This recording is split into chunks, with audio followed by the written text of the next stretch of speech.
မင်္ဂလာပါ Victoria Chinland Channel ကနေကြိုဆိုပါရခင်ဗျာခုတစ်ခေါက်ဗီဒီယိုမှာကျွန်တော်တို့အသုံးပြုနေတဲ့ဖုန်းတွေကိုဘက်ထရီအားအသုံးခံအောင်ပြုလုပ်လို့ရမယ်အချက်၈ချက်ကိုပြောပြပေးသွားပါမယ်ဒီအချက်တွေကိုကျွန်တော်တို့လိုက်လုပ်မယ်ဆိုရင်ကျွန်တော်တို့ရဲ့ဖုန်းဘက်ထရီအားဟာ daily use အတွက်လုံလောက်အသုံးပြုနိုင်မှာဖြစ်ပြီးတော့ဘက်ထရီရဲ့သက်တမ်းဟာလည်းပိုပြီးတော့ကြာရှည်အသုံးခံစေမှာဖြစ်ပါတယ်နံပါတ်1ချက်အနေနဲ့ကျွန်တော်တို့လုပ်ရမှာကauto brightness ကို off လုပ်ထားပေးပါ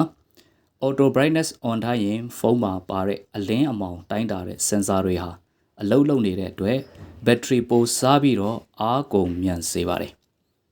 နံပါတ်2ချက်ကတော့ vibration setting ကိုပိတ်ထားပေးပါဖုန်းတွေတုံခါဖို့အတွက်ဖုန်းထဲမှာတက်ထားတဲ့မော်တာကလဲပေးရပါတယ်အဲ့တော့ power စားသုံးမှုပိုလာတယ်ဒါကြောင့်ဖုန်းဝင်လာရင် vibrate လုပ်ခိုင်းထားတာနောက် notification ချက်ပေးတံတွေဝင်လာရင် vibrate လုပ်ထားတာတွေဟာဖုန်းဘက်ထရီကိုပို့ပြီးတော့ကုန်စေပါတယ်။နောက်နံပါတ်3ချက်က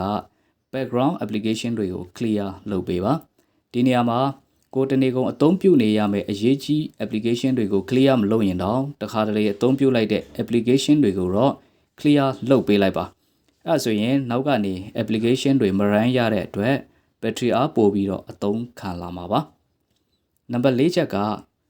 Wi-Fi Bluetooth GPS function တွေကိုမသုံးဘူးဆိုရင်ပိတ်ထားပေးတာကဘက်ထရီစားသက်သာလာပါလိမ့်မယ်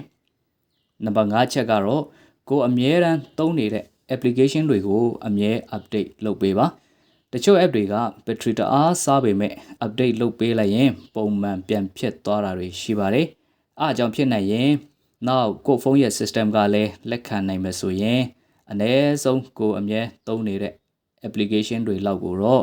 update လုပ်ထားပေးတာက battery စားသုံးမှုကိုအနည်းများ short ချပေးနိုင်ပါတယ်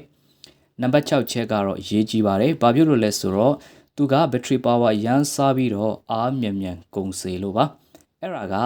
live wallpaper တွေကိုအသုံးပြုတာပဲဖြစ်ပါတယ်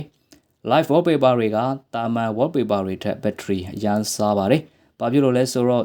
သူကနောက်ကနေဖုန်းရဲ့ display ပေါ်မှာ pixel တွေကို run နေရတဲ့အတွက်ဖုန်းမသုံးတဲ့အချိန်မှာတော့မှ battery အားကိုရယူနေတာဖြစ်ပါတယ်အဲ့တော့ live wallpaper တွေထက်တာမန် wallpaper တွေကိုသုံးတာက battery အားပိုပြီးတော့ခံမှာဖြစ်ပါတယ်နံပါတ်9ချက်ကဖြစ်နိုင်မယ်ဆိုရင်ဖုန်းရဲ့ battery အားပိုခံအောင်နောက်ပြီးတော့ဖုန်း battery သက်တမ်းကြာရှည်အောင်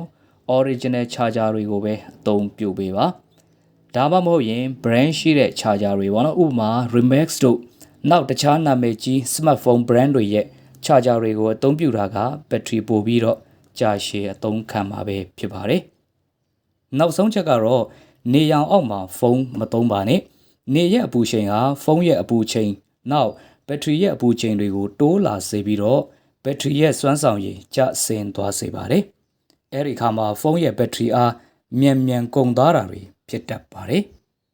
ဒီလောက်ဆိုရင်မိတ်ဆွေတို့အနေနဲ့ဖုန်းဘက်ထရီအသုံးခံအောင်လုပ်ရမယ့်အချက်တွေကိုအတော်လေးသိရှိသွားမယ်လို့ထင်ပါတယ်ဒီ channel မှာနည်းပညာနဲ့သမိုင်းကြောင်းဆိုင်ရာသိပညာတွေကိုအမြဲတင်ဆက်ပေးမှာဖြစ်တဲ့အတွက် subscribe နဲ့ဘေးက notif ခေါင်းလောင်းလေးကိုနှိပ်ပေးသွားကြဖို့တောင်းဆိုပါရစေဗျာဆုံးထိကြည့်ရှုပေးတဲ့အတွက်အားလုံးကိုကျေးဇူးတင်ပါတယ်